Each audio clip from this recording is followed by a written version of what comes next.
রাজধানীর আগারগাঁওয়ে নির্বাচন কমিশনে মনোনয়ন গ্রহণ ও বাতিলের বিরুদ্ধে করা আপিলের শুনানি চলছে। এ বিষয়ে বিস্তারিত জানাতে সেখান থেকে আমাদের সঙ্গে যুক্ত আছেন সহকর্মী শাহাদাত অভ্র। চলে যাচ্ছি অভ্রর কাছে। অভ্র, হেভিওয়েট আর কেউ প্রার্থিতা ফিরে পেয়েছেন কিনা এবং শুনানির আর কি তথ্য আছে আপনার কাছে, বিস্তারিত জানাবেন।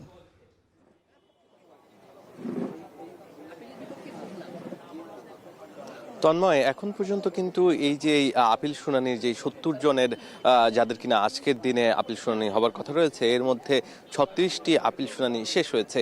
এর মধ্যে ২৬ জনই কিন্তু বৈধতা ফিরে পেয়েছে। তার মধ্যে যেই বাকি ১০ জন আছে তাদের ক্ষেত্রে আমরা জানতে পেরেছি ৬টি কিন্তু অবৈধ বলে ঘোষণা করে দিয়েছে নির্বাচন কমিশন, এবং বাকি ৪ জনের স্থগিত করা হয়েছে, ব্যাখ্যা চাওয়া হয়েছে, সময় দেওয়া হয়েছে আগামী ২ দিন। যার কারণে কিন্তু আরও ২ দিন কিন্তু অপেক্ষা করতে হয়েছে বাকি ৪ জনের জন্য। তার পাশাপাশি যারা কিনা অবৈধ বলে গণ্য হয়েছে তাদের আরও একবার সুযোগ রয়েছে উচ্চ আদালতে কেউ যদি আপিল করতে চায়। আর এই মুহূর্তে যে কার্যক্রমটি সেটি কিন্তু 37 নাম্বার যেই আসনটি আছে সেই আসনের কিন্তু আপিল শুনানি চলছে।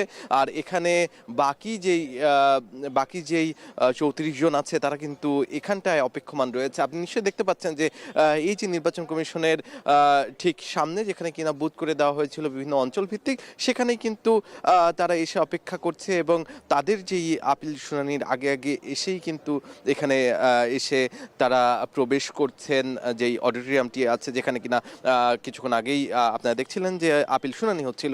সেই আপিল শুনানিতে মোট ৩ জন প্রবেশ করতে পারবে, যিনি প্রার্থী এবং তার সাথে 2 জন, একজন হতে পারে আইনজীবী এবং যুক্তিতর্ক করার জন্য তার সাথে আরও একজন যেতে পারবে।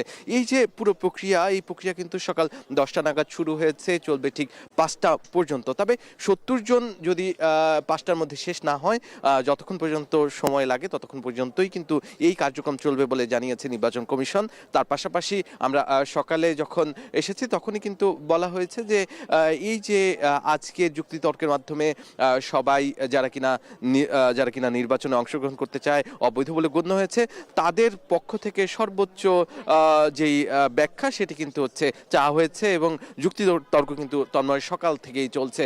আর আজকের দিনের পরে আগামীকালকেও কিন্তু একইভাবে ঠিক 10টা থেকে শুরু হবে, এবং তার পাশাপাশি 10টার পরপরই কিন্তু এই যুক্তিতর্ক শেষ হবে বিকেল নাগাদ।